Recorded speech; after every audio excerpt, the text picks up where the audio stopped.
자, 그래서 여러분 그 문으로 사는 게 어떤 것인가를 한번 좀 더 설명해 드리면, 성경에 보면은 사무엘상 22장에 보면은 다윗이 아둘람 굴로 도피했어요. 도망갔거든요. 사울을 피해서 사울 왕이 죽이려고 하니까 도망을 갔는데 아둘람 굴로 갔는데요. 이 아둘람 굴은 몇 명 정도 숨을 수 있는 굴이 아니고요. 몇천 명이 거주할 수 있는 그런 굴입니다.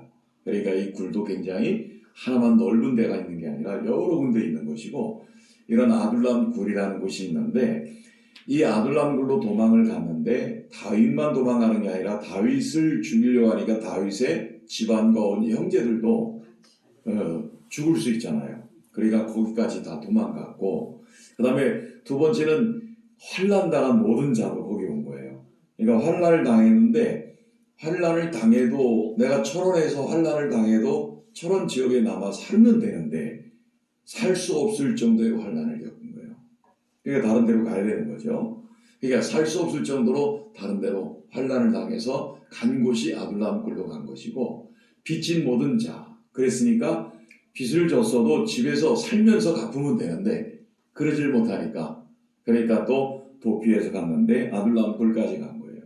그러니까 도피해서 갔으니 여러분 그 빚져간 사람이 망해서 간 거나 다름없는데 하루 먹을 떼거리를 걱정해야 되는데, 자기만 걱정할 게 아니라 온 집안 식구를 다 데리고 갔으면 집안 식구가 하루하루를 어떻게 먹고 살 것인가를 걱정해야 되는 사람들이었고, 그 다음에 세 번째는 마음이 원통한 자라고 그랬거든요. 마음이 원통한 자는 건들면 터져요. 너 죽고 나 죽고 싸우는 거지. 마음이 원통한데 뭐 나올 게 있어요. 아둘람 굴까지 도망왔는데 거기까지 도피해와서 마음이 원통한 사람을 건들면 그건 큰일 나는 거지. 너 죽고 나 죽고 나오는 거죠.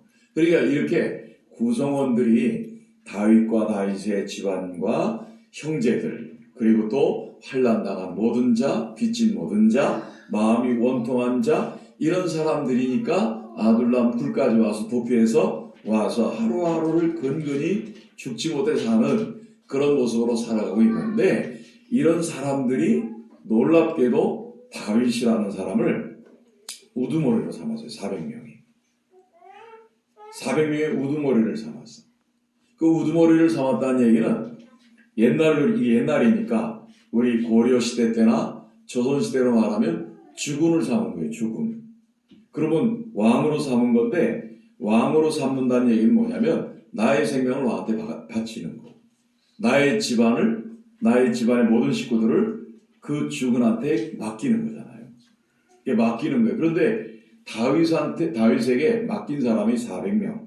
그러면 그때 당시에는 인원들을 셀 때 여자들은 숫자에 안 들어가고 아이들도 숫자에 안 들어가니까 남자 장정만 400명이면 곱하기 4 혹은 곱하기 5 그렇게 해야 되는데, 식솔들까지 따지면은 한 2,000명 정도 되는 사람이 그 다윗을 따르고 있는 그런 정도가 된 거예요. 그러면 이때 당시에 다윗이 몇 살 정도 됐을까요? 다윗이 몇 살 정도 됐을 것 같아요, 저 때가. 내가 참고로 좀 도움이 되라고 말씀드리는데, 다윗이 유다 지파에게, 전체 말고 유다 지파에게 왕으로 추대받았을 때가 30살이에요. 30살인데 다윗이 도피 생활을 한 게 10년쯤 넘어요. 10년쯤 도피 생활을 10년쯤 넘게 하고, 그리고서는 다윗이 나중에 왕이 됐을 때가 30살이에요. 30살이에요. 그러니까 저 아둘람 굴에 있을 때는 다윗이 도피 생활 초기 때예요. 그럼 몇 살쯤 됐을까? 20대 초반이나 20살, 20살도 안 됐을 수도 있어요. 그러니까 한 20살로 치고 20살 된 애띤 청년을 주군 삼았어. 자기 생명을 바치고 자기 집안 식구도 맡겨. 그런데 애띤 청년한테 맡기는데 이 사람들의 구성원이 마음이 원통하고 빚지고 그리고 환난당한 사람들인데, 어떻게 애띤 청년인 다윗에게 자기의 인생을 맡기고 자기의 가족들을 맡길 수 있을까? 뭘 보고? 도대체 다윗이 뭘 보고 그걸 맡겼을까요? 혹시 여러분 여기 20살 청년 있어요? 있어요? 20살 청년. 저 청년을 우리 오늘로 죽은 삼겠습니다. 저 청년한테 우리 모든 생명을 바치고 모든 걸 다 맡기시면 좋겠습니다. 여러분 그렇게 하실래요? 할머니 한 분만 그러겠다고 그러고 다른 분은 안 그러신다는데 여러분 이게 쉬운 게 아니죠. 근데 어떻게 다윗에게 그걸 맡길 수 있어요? 그렇게 자기의 생명이나 가족이나 그런 걸 그리고 자기의 형편도 너무나 힘들고 어려운데 그런데도 불구하고 어떻게 다윗이라는 청년에게 약관의 청년에게 인생을 맡길 수 있을까? 그러면 도대체 다윗에게서 뭘 받고 뭘 느꼈길래 그럴까? 그렇잖아요, 그죠? 아니 다윗이라는 청년이 과거에 골리앗 죽였어요. 그건 과거 얘기죠. 지금은 도망 다니잖아. 사무엘 선지자가 기름 부었대. 왕 되겠네. 아니 지금 도망 다니는 주제 지 앞가림도 못하는데 누가 그 사람한테 왕이라고 부르겠어요. 왕이 될 거라고 누가 믿겠어요. 그런데 그러면 그런 다윗이 과거의 경력을 가지고 그렇게 대우를 받을까? 우두머리가 됐을까? 아니잖아요. 그죠?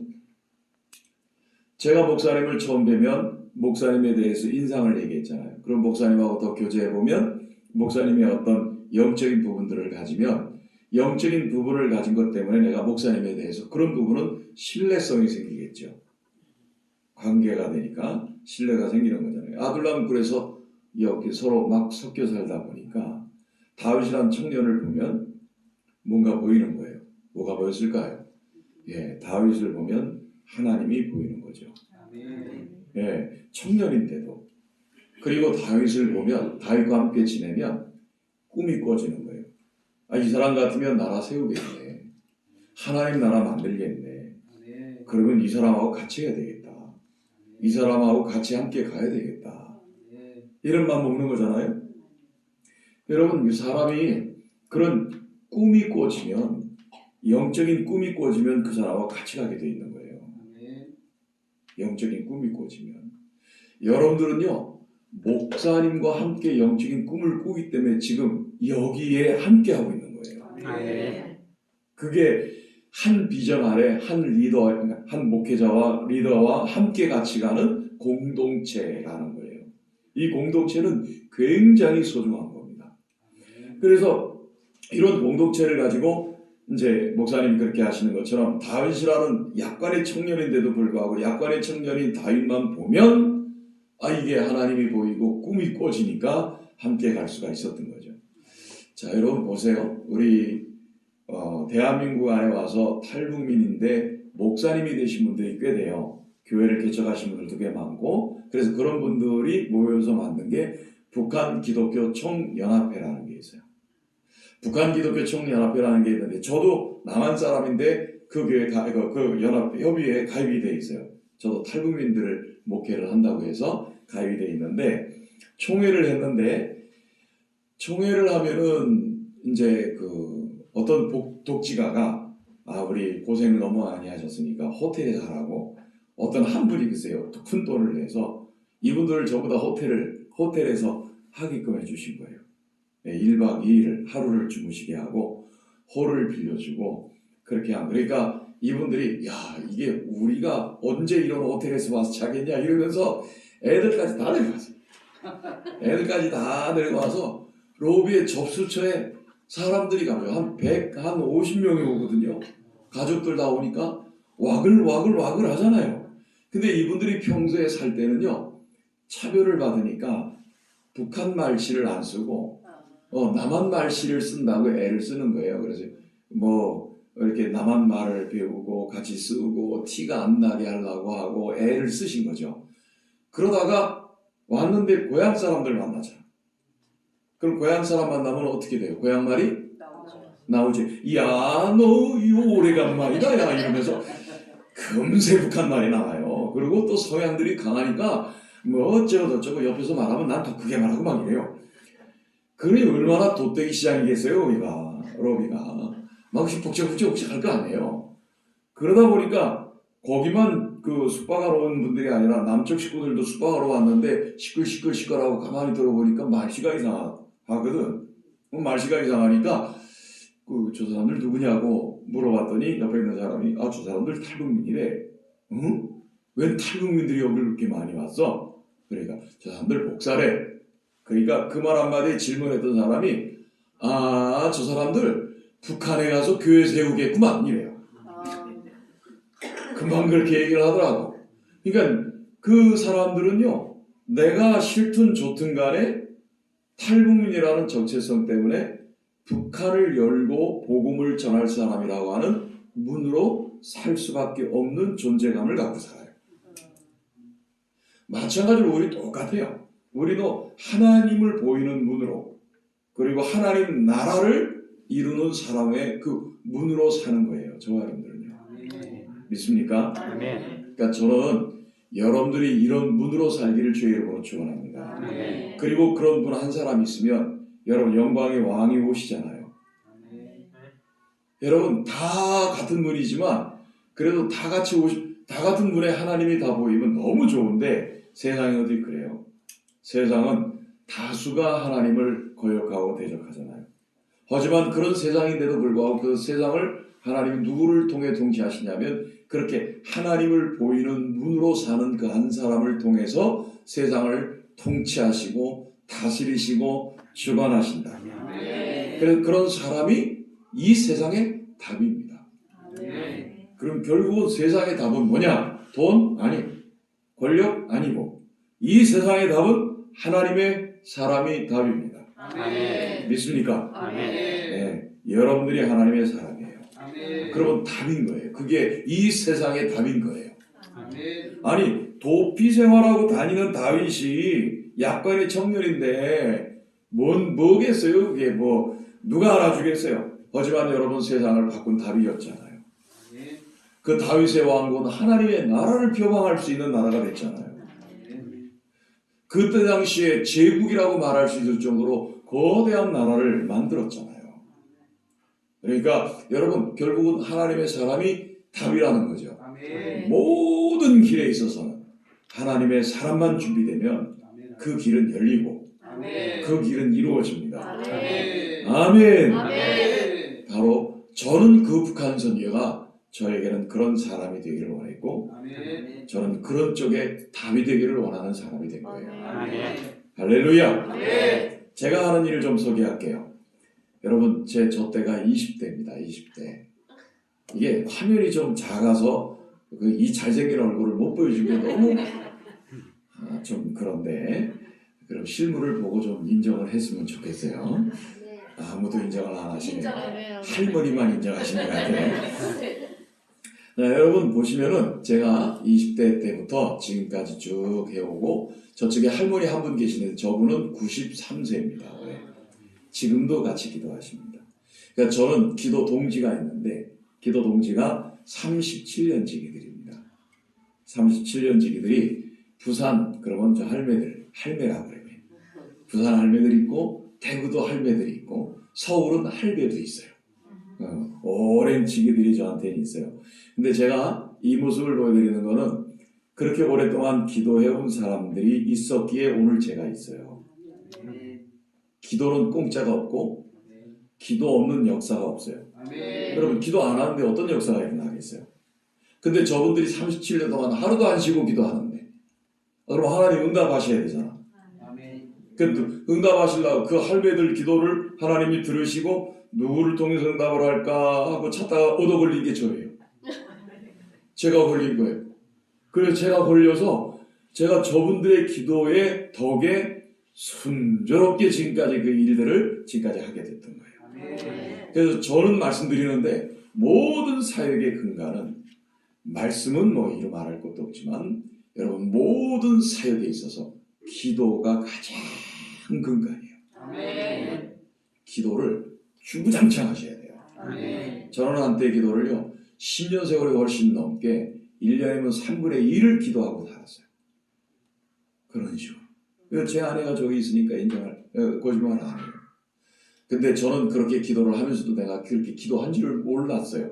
그러니까 기도를 의식한 게 아니고 그렇게 해야만 되는 줄 알고 열심히 모여가지고 주여 부르면서 기도를 그렇게 해오고 살았는데 근데 저 이전에 누가 그렇게 기도했냐면 저 할매들이 기도했고 우리 어머니가 그렇게 또 그렇게 기도를 했어요.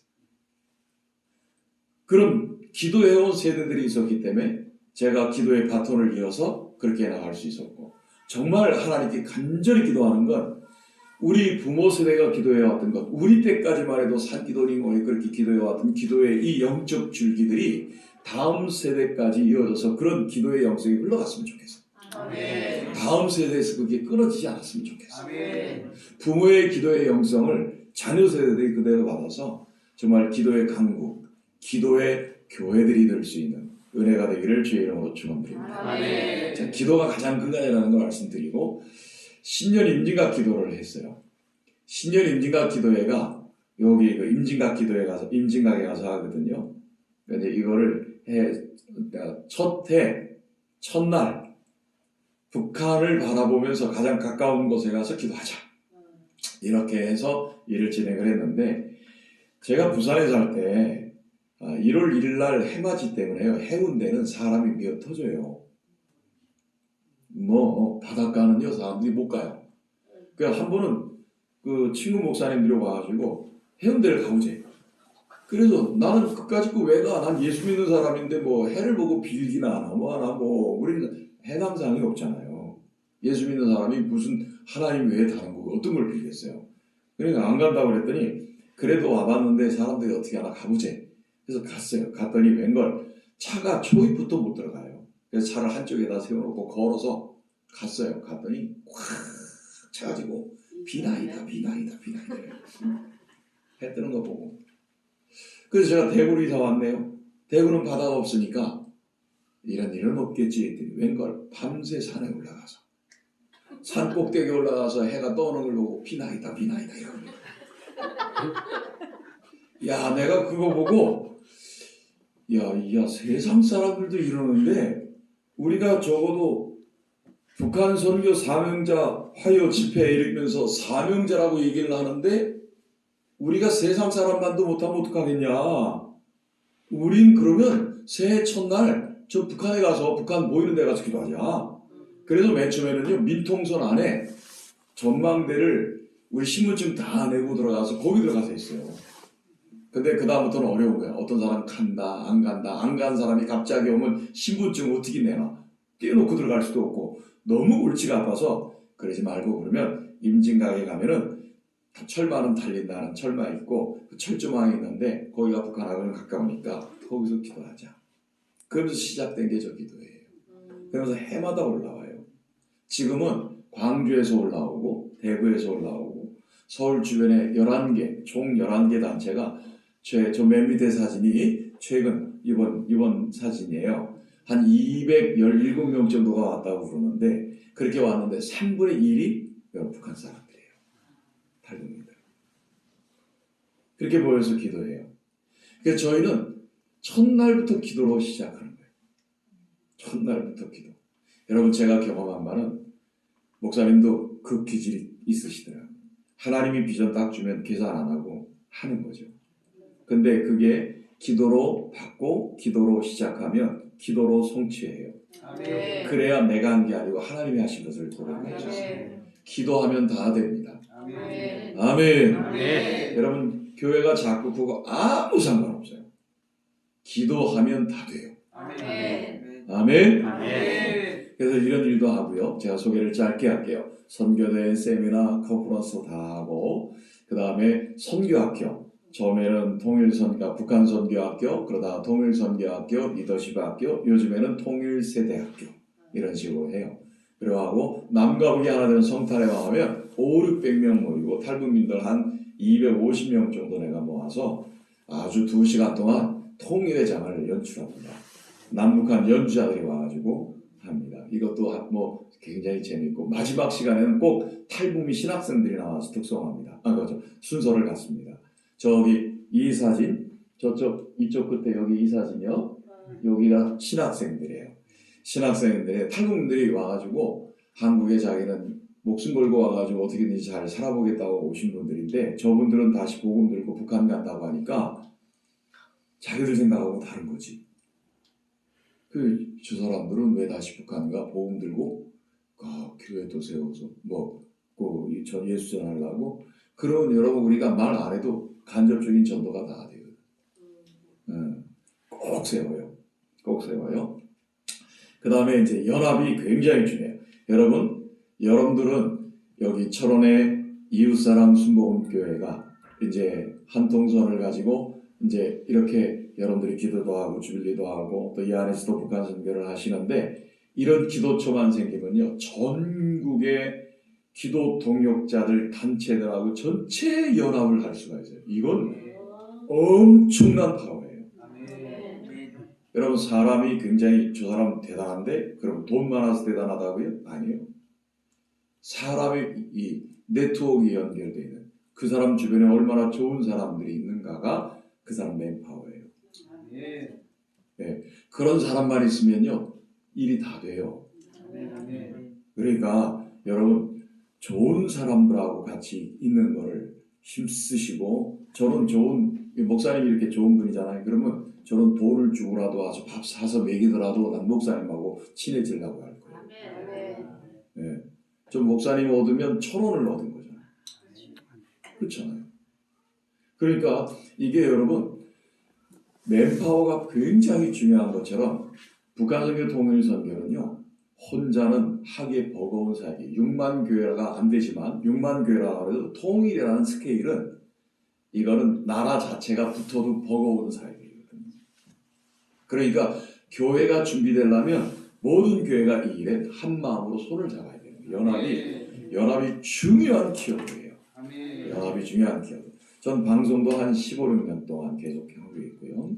그리고 풍선도 띄우고 콘서트도 하고 내가 콘서트 하면서 발레까지 초청해 본 적이 있어요. 야 발레도 오더라고 발레. 야 그 발레도 내 눈 뜨고 나는 내 생애 처음으로 하여튼 뭐 발레를 내 눈앞에서 이렇게 쳐다봤어.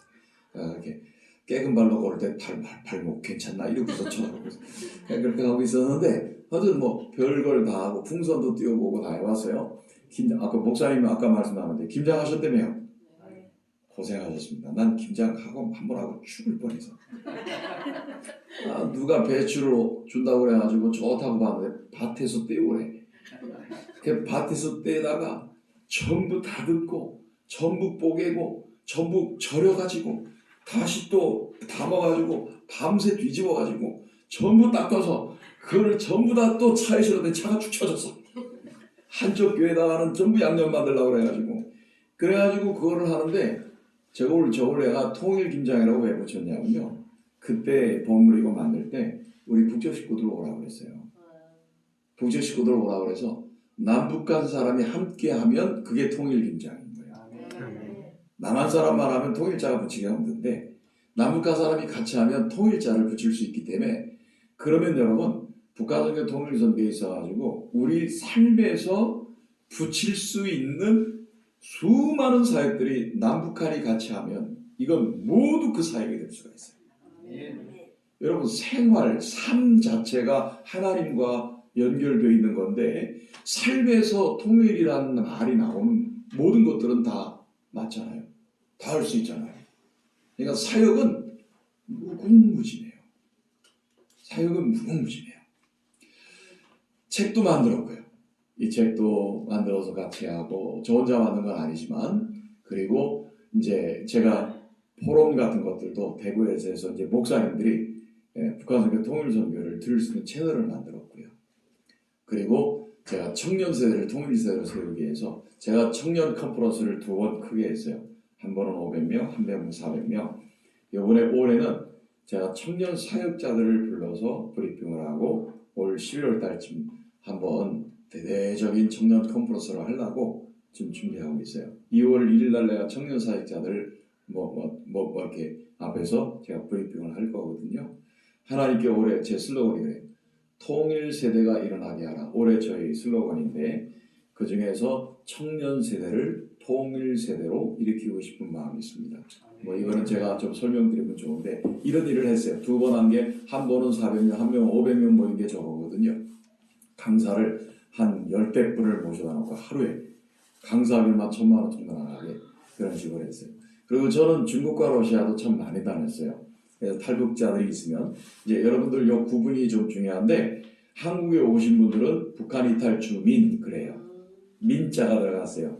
예, 백성민자가 들어가서 북한 이탈 주민 그런데 삼국에서 인권이 없는 사람들을 탈북자 그래요. 탈북자. 그래서 탈북자들이 인권 없이 북송당하거나 또 팔려가거나 또 아니면 불이익을 당하거나 숨어 있거나 이런 분들이 있으면 한걸음으로 다가가서 그분들을 도왔어요. 그분들도 오고 중국 가서 세례도 많이 주고 교육도 많이 하고 쉼터도 마련해주고 뭐 여러 가지 일들을 많이 했고 러시아도 마찬가지. 러시아에서 저희 팀이 데려온 사람들이 한 7, 80명 돼요. 2월 3일 날 러시아에서 온 탈북민들 홈커밍 데이를 서울에서 제가 해요. 그래서 이제 이런 일들도 제가 현장을 다니면서 많이 했고요. 그러면서 중국 가가지고 이렇게 한 집에 가서 일주일 동안 있었더니 돼지도 잡아줘가지고 돼지 몸도 먹고 한 집에 머물렀을 때 한 사람을 위해서 갔어요. 일주일 동안 한 집에 머물러서 교육시키고 세해주고 다 했어요. 저 한 사람이 여러분 어떤 거 이 11조를 혼자 주일마다 예배드리면서 오늘은 100원이 나왔으면 10원 11조 그 다음에 20원 뭐 50원 100원 이렇게 11조를 모은 거를 3개월치 6개월치를 줬어요. 혼자. 그러니까 여러분 북한 사람도 예수 진짜 믿으니까 혼자라도 예배드리고 혼자라도 11조를 하는 거예요. 참 귀하죠. 이렇게 하고 그 다음에 저분은 추나자매라고 하는데 러시아의 난민이었었거든요. 저분은 태어난 건 중국에서 태어난 사람인데 신분증이 없이 러시아로 돈 벌러 갔다가 국경이 닫히는 바람에 몇십 년 동안을 러시아 난민으로 살았어요. 근데 러시아의 탈북민들이 그 외화벌이로 나왔다가 이탈하면 이제 탈북되고 그분들이 유엔의 난민증을 받고 때가 되면 한국에 오는데 저분은 못 들어오고 계속 밥을 해줘서 모든 러시아에서 들어온 탈북민들의 엄마예요. 저분이 나보다 나이가 좀 더 많은데 그러니까 저도 이제 그분들 양육하러 가면은 저분이 밥 해주는 거 더 먹고 있었죠. 러시아에 가면 러시아 음식을 먹었더니 러시아 음식 하나도 못 먹고 한국 음식만 먹고 오는 거예요. 왜냐면은 이분들은 한국 음식이 그립잖아요. 난민들이니까. 그러니까 그분들한테 음식 다 싸들고 가서 그렇게 해줬는데 저분이 너무 안 된 거예요. 남들은 때만 되면 가는데 이분은 못 가잖아.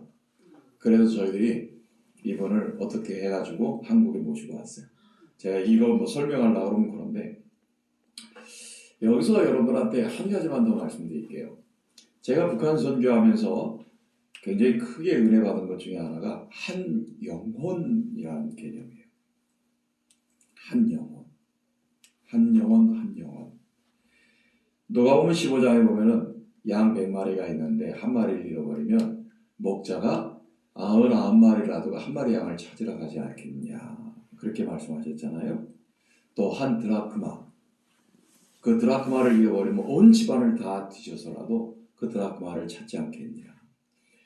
두 아들이 있는데 둘째가 탕자가 돼서 아버지의 재산 자기 분깃을 달라고 해서 먼 나라 가서 허랑방탕해가지고 다 끝난 그 아들인데도 나중에 진실로 뉘우치고 돌아오면 그 아들을 받아주는 아버지.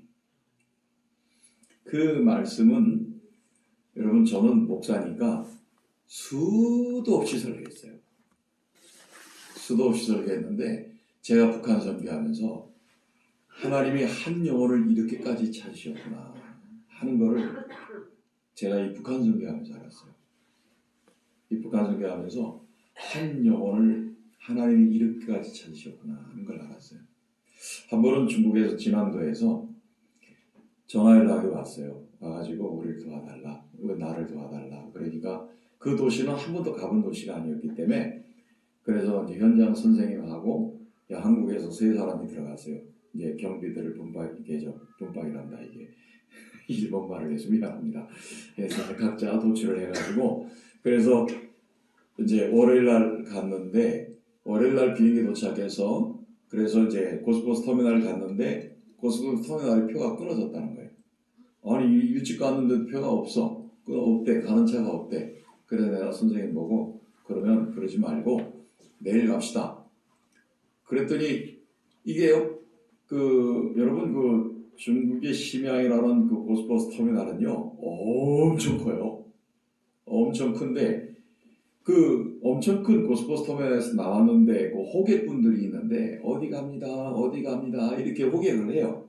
그랬는데 보니까 선생님이 목사님 이 사람들이 우리가 가는 데를 간대요. 야 믿을 사람을 믿어야지 중국 사람 어떻게 믿냐 그냥 믿지 말자 그냥 내일 가자 그랬더니 아니 이 사람이 근데 이 호객꾼이 관심을 보이니까 혹다가 붙어가지고 간다고 그러니까 그러면 어떻게 가냐고 그랬더니 우리를 데리고요 이 고스코스 터미널 이 터미널이 굉장히 큰 건물로 이렇게 되는데 옆에 사이드에 이쪽에 다마스 차 갖다 놓고 표를 파는 거예요. 이거 너무 수상하잖아. 근데 이제 가서 판다고 그래서 그럼 언제쯤 가냐 그랬더니 한 뭐 11시쯤이나 그쯤 간다는 거예요. 진짜 가냐? 간대. 그럼 알았다 그러면 우리 좀 이른 점심을 먹고 와서 왔더니 진짜 고스포스가 온 거예요. 왔는데 이 고스포스에 보니까 이미 사람들이 타 있어요. 타 있는데 나머지 추가로도 태운 거지 여기서. 시내를 벗어나는데 1시간, 고속도로를 달려나가는데 1시간, 2시간 나갔는데 어떤 사람이 나가더니 운전사한테 뭐라고 얘기했더니 운전사가 알았다고 하면 내려줬어요.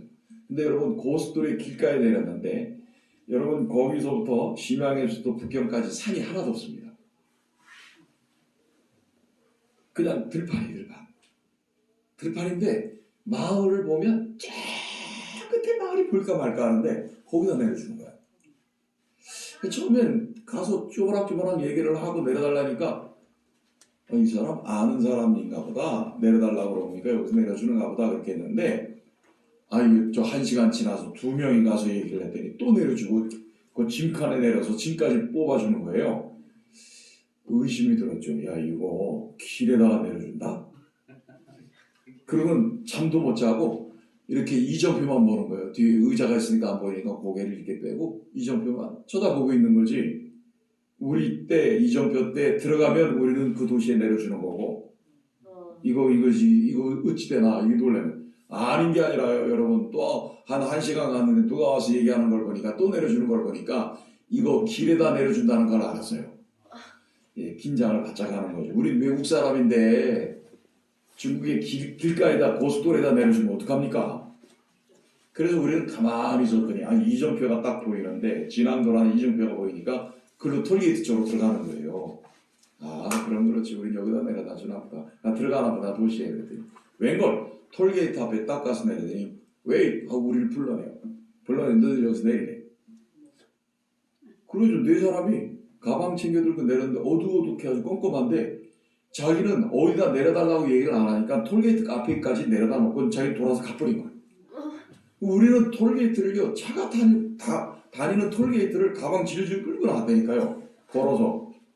그랬더니 또 거기에 택시나 자가용 영업하는 사람들이 와가지고 어디 가냐고 또 물어요. 그래서 택시를 4명이 타고 우리가 가려고 하는 그 사람한테 전화번호를 걸어서 주고 얘기를 했더니 그 도시에서도 저 시골 같은 병들이 그 사람 있는 데까지 갔어요. 갔더니 한 사람이 갔더니 4사람이 기다리고 있더라고요. 4사람. 그리고 4사람이 기다려서 그날 만나보고 어떻게 하고 내가 선생님 보고 내일 빨리 가서 표 끊고 오시라고. 우리 또 길에다가 내려놓지 않게끔. 그랬더니 이분이 가서 표를 끊어가지고 왔는데 웬걸요. 갈 때도 길에서 탔어요. 기가 막혀요. 길에서 탔어요. 그리고 길에서 타다 보니까 이미 탄 사람들이 한 자리씩 다 앉아가지고요. 우리 일행팀은요 따로따로 앉아야 되는데 5명을 만나고 마음이 있으면 연락하고 오라고 해놓고 우리는 또 그 남편이 또 얼마나 행패를 부렸는지 우리 또 굉장히 곤욕을 치르고 이러고서는 기껏 다 한 게 연락 달라는 게 다였고요.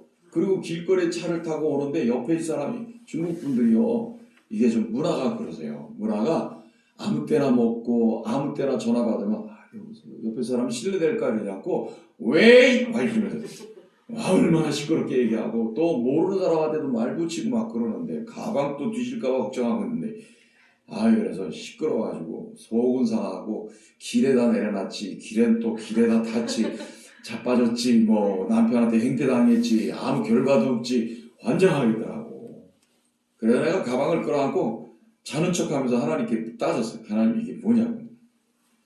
그래서 내가 명색이 목사인데 그리고 일주일 내내 시간을 버린 게 아깝고 이게 사람이 몇 명이 와서 돈을 몇백만 원을 버렸는데 하나님 이게 뭐냐고 하고 하나님한테 막 따지고 막 그랬어요. 내가 하나님께 따졌더니 하나님이 그러시는 거예요. 날 보고 뒤통수 다 빼놓고 하나님 뭐라고 하냐면 네가 목사냐?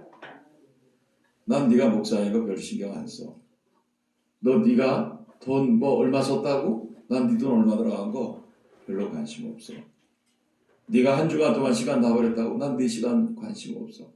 그러면서 이렇게 했어. 난 오늘 저 영혼을 찾고 싶다.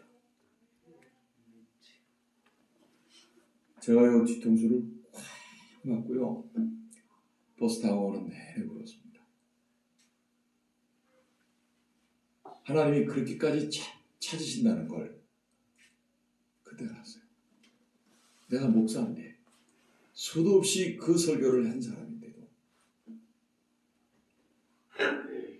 그러면서 깨달은 건 한 영혼으로부터 시작하는 게 하나님 나라라는 걸 알았어요. 아멘. 그때부터는요. 러시아에서 구출해달라고 오면 그 한 청년을 구출하기 위해서 둘이 비행기 타고 국내선 타고 버스 타고 자가용 대놓고 가서 그 안에 그 청년 만나서 필요한 거 다 채워주고 집 얻어주고 매달 용돈 보내주고 매달 양육해주고 이러면서 그 한 사람을 위해서 하고 시작해왔던 게 중국과 러시아의 사역이었어요. 여러분 하나님은요 한 영혼을 그렇게 찾으세요. 아멘. 아멘. 여러분 우리 동족을 찾으셔야 되지 않겠어요? 아멘. 저 북한이 어떤 곳인데요? 여러분 북한이라는 것을 한번 보실래요? 제가 해놓은 얘기들 뭐 이런 개념들을 좀 설명해 드리면 여러분들이 이해가 많이 될 텐데요. 이거는 내일 제가 시간이 되면 하고 내일도 시간 안 되면 그렇게 못하죠. 여기 안 나오네. 북한 그 저기가 여러분 그 북한이라는 데가 여러분 어떤 곳이냐면은 북한이라는 곳은 1907년 평양 대부흥이라고 하는 것을 여러분 아시죠? 그러니까 여러분 한국에 이제 조선의 선교사님들이 들어와서 글씨도 모르고 문맹인 이 조선 사람들을 글을 가리키고 학교를 세워서 글을 가리키고 병든 몸을 치료해줘서 의사들이 들어와서 병원을 세워서 그래서 제중원, 광해원이라고 하는 이런 병원들을 세웠고요.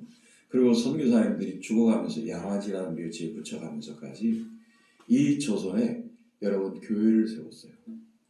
그러고선 그 교회가 가장 크게 꼽힌 데가 어디냐면 저 북한이에요. 북한. 원산부터 회개운동이 일어나서 평양 대부흥이 일어났어요. 그래서 한때 북한의 교회가 3천여 교회가 넘었어요. 3천여 교회가 넘었어요. 여러분 남한 땅의 교회가 부흥이 된 것 중에 하나가 뭐냐면 그 땅의 공산권 때문에 핍박이 일어나고 어려움들이 나기 시작을 하니까 그거를 피해서 남한 쪽으로 내려오신 실향민들 이런 분들이 자기 고향 사람들끼리 모여서 만든 교회들 영락교회, 충현교회, 성도교회 이런 큰 교회들이 여러분 그때들 형성돼서 그래서 그때부터 부흥의 불길들이 일어난 것들이 남한교회에 큰 영향을 끼쳤어요. 그래서 남한교회는 북한교회의 빚진 자들이에요. 빚진 마음을 갖고 사셔야 돼요. 그런데 그렇게 부흥했던 그 북한의 그 교회들 영광스러웠던 그 교회들 주일날이면 장사하는 사람이 아무도 없을 정도로 거리가 아무도 장사하지 않았던 그런 거룩한 거리가 됐던 평양거리 그렇게 놀라운 부흥이 있었던 곳인데 여러분 지금은 북한이 됐어요. 북한이 됐어요. 그러면서 이 북한이 하나님을 대적하고 하나님이 있던 교회에다가 김일성 일가의 동상을 세웠어요. 그리고 하나님같이 똑같이 흉내를 내면서 수령이 돼가지고 경배의 대상이 됐어요. 경배의 대상이 돼서 이것을 마음과 생각을 잡고 있는 것이 주체 사상이라는 걸 가지고 만들었는데 여러분 주체 사상은 사상인데 이거를 김정일이가 통치 수단으로 만들어서 그래서 이거를 수령론으로 바꿉니다. 수령론으로 바꿔서 주체 사상탑을 세워놓고 영생탑을 세워놨어요. 김일성은 우리와 영원히 함께 계신다. 이렇게 영생탑을 세워놓고 종교처럼 돼버린 나라가 됐어요. 하지만 하나님을 대적했기 때문에 농사를 지어도 농사가 망하고 홍수가 나고 자연재해를 당해서 300만 명이 굶어 죽는 끔찍한 일을 당했어요. 각 나라에게 제재를 당하고 있는 그런 나라가 됐어요. 여러분, 그러면서 교회를 말살시켰다고요. 교회를 말살시켰는데, 그런데도 여러분, 지하교인들이 있어요. 전 지하교인들 서너 사람을 실제로 만났어요. 저는 실제로 만났고, 그리고 북한에 있는 사람하고 실제로 제가 통화하면서 하늘을 잘 섬기면 돼. 그렇게 이제 하나님 소리를 못하니까 그렇게 얘기하고, 손 모으고 있어. 우리도 손 모읍니다.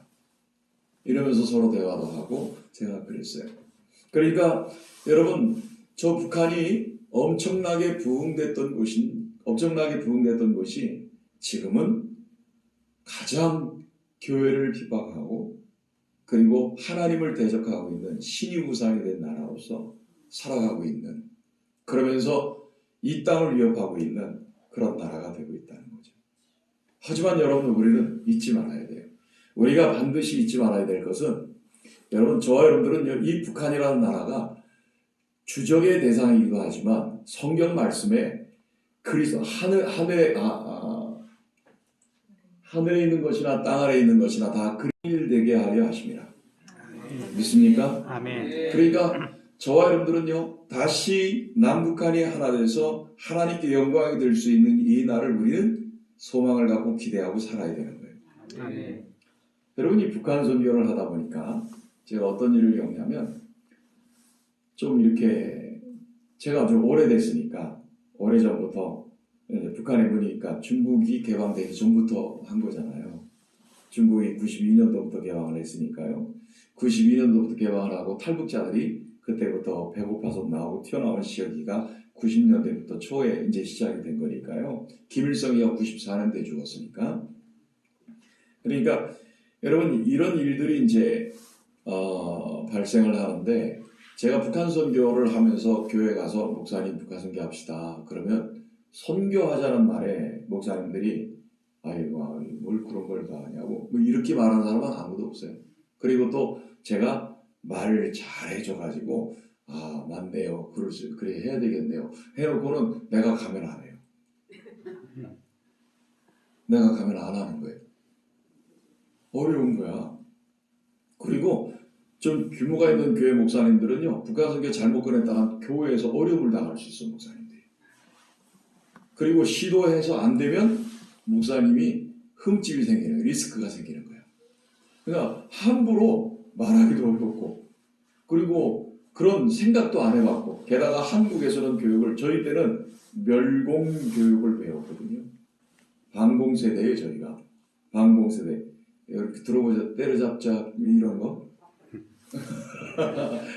이런 세대 아니에요, 제가. 그러니까 이런 교육을 받고 살았던 사람들이기 때문에 이념적으로 이게 주적의 대상으로 살아왔던 사람들이에요.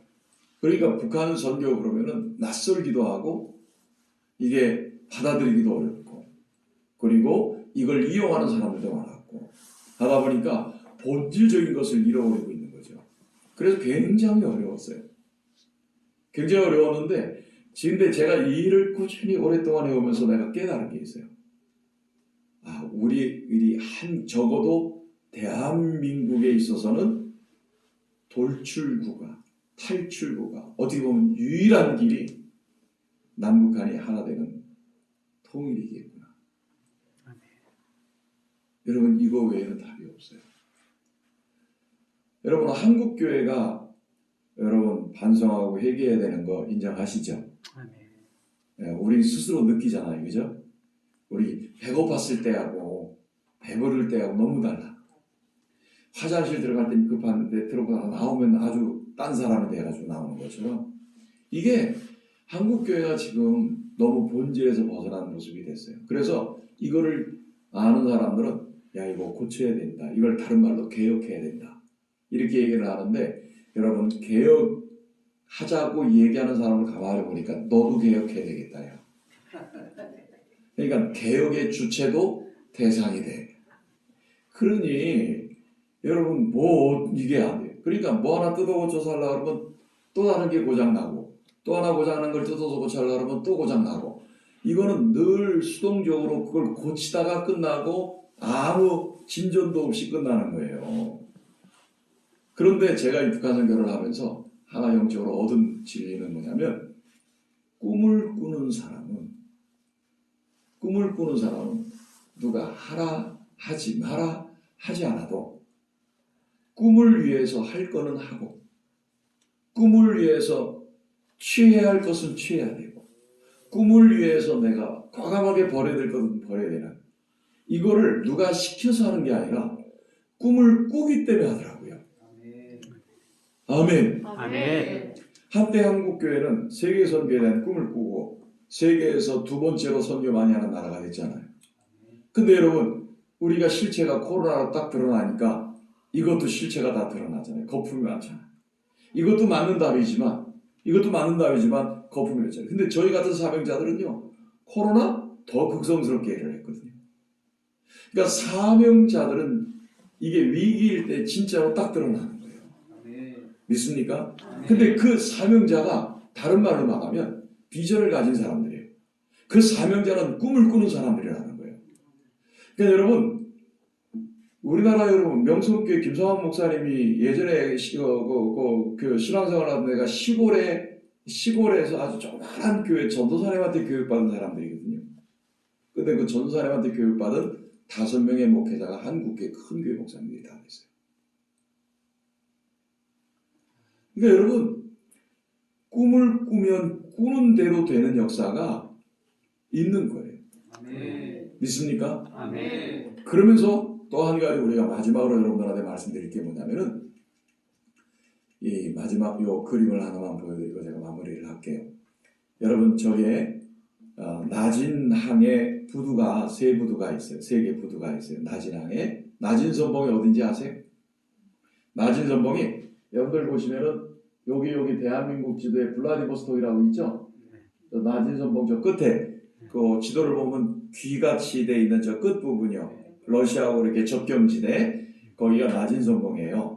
낮은 선봉 라선 구역이라고 북한에서는 그렇게 하는데 특별 자치구가 돼 있는데 저기는 외국 사람들이 들어가서 사업도 해요. 지금은 좀 들어가기가 어려워요. 지금은 굉장히 강경한 태세였기 때문에 들어가기 어려운데 저기서 버스도 사업을 하는 사람이 있고 여러분 사업하는 사람들이 꽤 외국 사람들이 많이 들어와서 사업을 하는데 전부 다 크리스찬들이에요. 전부 다 크리스찬들인데 저기 항구가 있어요. 낮은 저게 얼지 않는 항구예요. 저게 얼지 않는 항구인데 그 북한이 너무나 가난해서 1부도 2부들은 중국이 돈 주고 빌렸어요. 50년을 빌렸는데요. 그리고 3부들은 러시아가 써요. 당사자인 북한은 저들을 못 써요. 못 써. 그런데 저게 그만큼 여러분 항구가 좋은 항구인데 저 항구가 만약에 여러분 저 항구를 중국에서도 너무 원하고 또 북한에서 러시아에서도 너무나 원해요. 러시아는 얼지 않는 항구가 필요하거든요. 러시아는 항구가 얼어요. 얼어서 크림반도 쪽에 여러분 그 우크라이나 때문에 전쟁하고 있잖아요. 그 얼지 않은 항구가 있는데 그러나 거기는 그 바다를 통해서 터키 쪽으로 나오는 이 줄기가 너무 비좁아가지고요. 이게 전략상 그렇게 크게 유용하지가 않고 거기 길만 딱 막아버리면 나오질 못해요. 근데 이 동해로 나가는 이 길은요. 이게 만약에 러시아 해군이 만약에 저기를 장악하겠다 그러면 태평양을 잡는 거예요. 중국도 마찬가지인 거예요. 근데 여러분 중국이 항공모함 만든 거 아시죠? 항공모함을 여러 대 만들었어요. 막 비행기도 자체적으로 만들고 군사력이 뭐 굉장하잖아요. 근데 여러분 만약에 저게 나진항이 중국 항구가 됐다고 한번 생각해봐요. 그러면 여러분 사업하는 상선만 다닙니까? 무역하는 상선만 다니겠어요? 아니면 군함도 다니겠어요? 군함이 어디로 다닐까요? 뭐요? 서해, 남해, 동해, 북쪽은 38선 위에는 북한, 우리는 섬처럼 고립되어 있는데 어떻게 될 것 같아요? 괜찮을 것 같아요? 여러분 대한민국이 이만큼 되는 것은 하나님이 보호하사예요. 아멘. 이거 여러분 우리 매 순간 어떻게 보면 너무나 위태로운 순간에 살고 있는데도 이걸 잘 의식을 못하고 있는데 아니 여러분 까딱하면 우크라이나도 전쟁하고 지금 이스라엘 팔레스타인도 전쟁하고 있는데 대만하고 갈등을 겪고 있는데 아무 때나 어떻게 될지 모르는 이런 시기에 아직까지도 이렇게 우리 하나님이 대한민국을 지켜주신다는 거 이거 은혜인 줄 알아야 돼요. 그러면 여러분 우리에게 기간이 얼마 남지 않았잖아요. 얼마 남지 않았어요. 그러니까 여러분 이 위기인데 위기의 한반도인데 이 위기의 한반도가 위기로 끝날 거냐 아니면 기회가 될 것이냐. 마지막 그림을 제가 보여드릴게요. 저거는요 제가 그림을 지도에다가 제가 가고 싶은 데를 마음대로 그린 거예요. 가고 싶은 데를 마음대로 그렸어요. 제가 한때 꿈이 내 차를 몰고 유라시아를 해가지고 유럽까지 내가 차를 몰고 가는 거고 그리고 중국을 통해서 유럽, 아프리카까지 차를 몰고 가는 게 제 꿈인데 이제 좀 나이가 들어가지고 안 돼요. 오늘도 시원찮아 가지고 아내가 운전해줘가지고 왔어요. 참 이게 그 꿈을 꾸고 있는데 근데 여러분 제가 저 그림을 그리면서 북한 선교를 하고 통일 선교를 하면서 제가 러시아를 얼마나 많이 다녔고 중국을 얼마나 많이 다녔게요.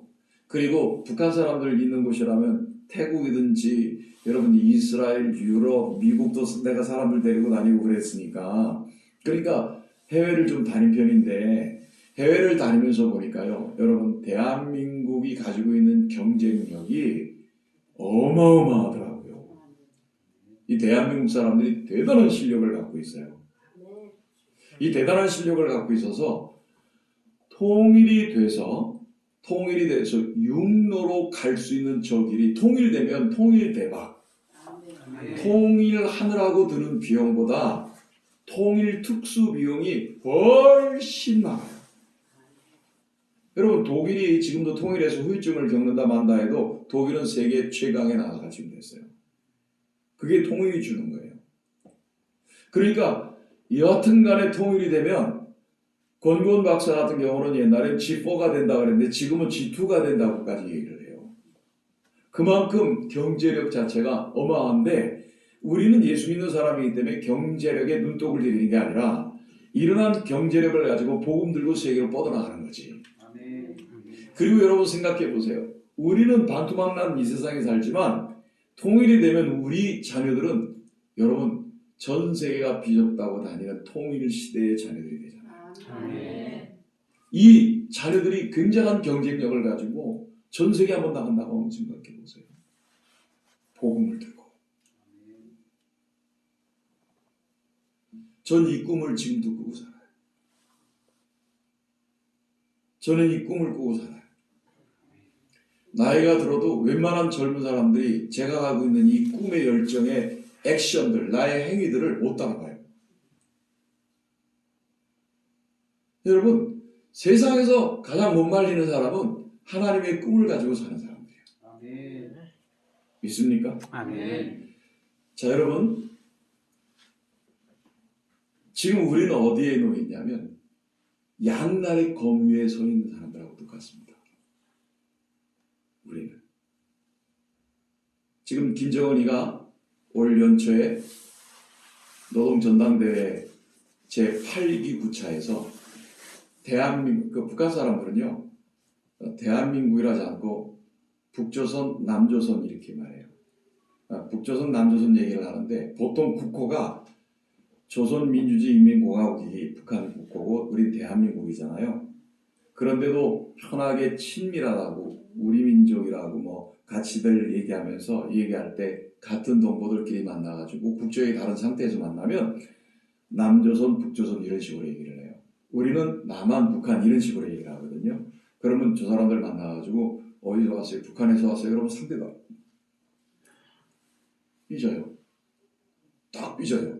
그래가지고 상대가 실제로 그런 일들이 이 남한의 평창이든지 어디든지 이렇게 왔을 때 현수막에 북한 인민들 교우심으로 환영합니다. 북한자 딱 들어가 있으면요. 저거 떼라고 그러면 안 들어가요. 북조선 이렇게 써야 들어가요. 얘들은. 그러니까 남쪽도 남조선이라고 말하는 게 걔들의 준 공식적인 명칭이 되어 있는 거죠.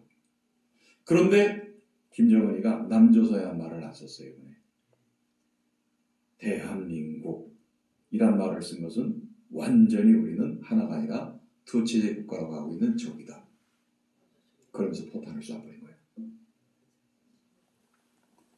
굉장히 긴장 국면을 굉장히 크게 일으켰어요.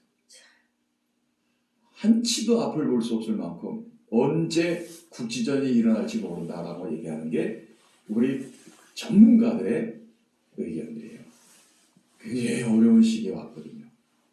그러니까 여러분 어려운 시기인데 이 어려운 것들이 있을 때 기독교인들은 영적 근성이 발동이 다 걸려요.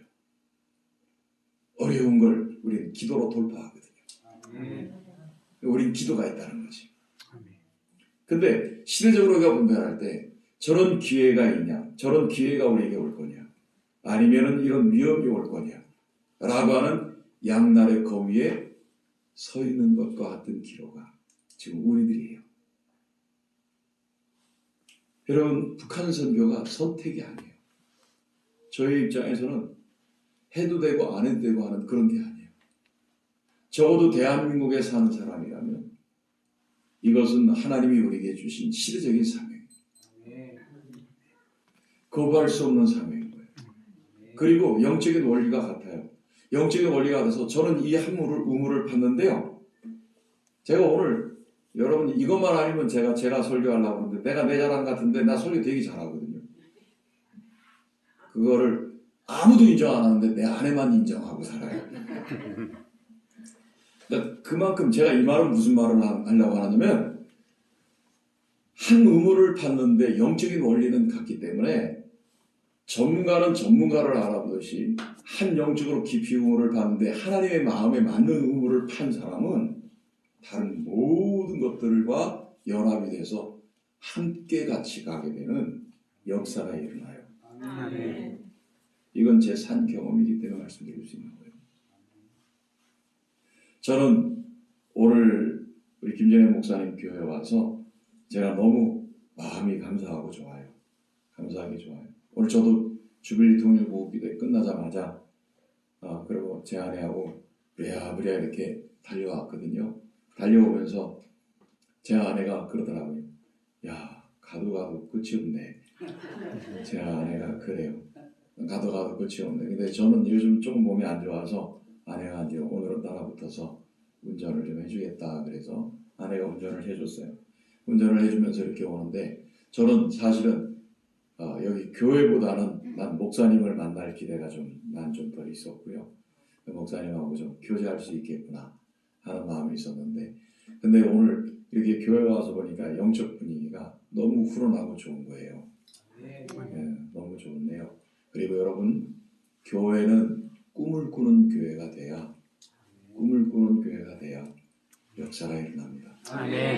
그리고 여러분들 연초에 말씀 읽으셨는데요.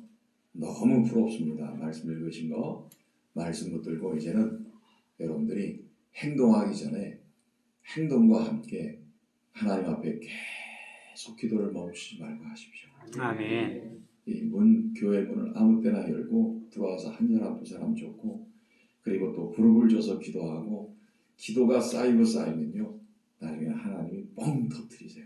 아멘. 할렐루야. 아멘.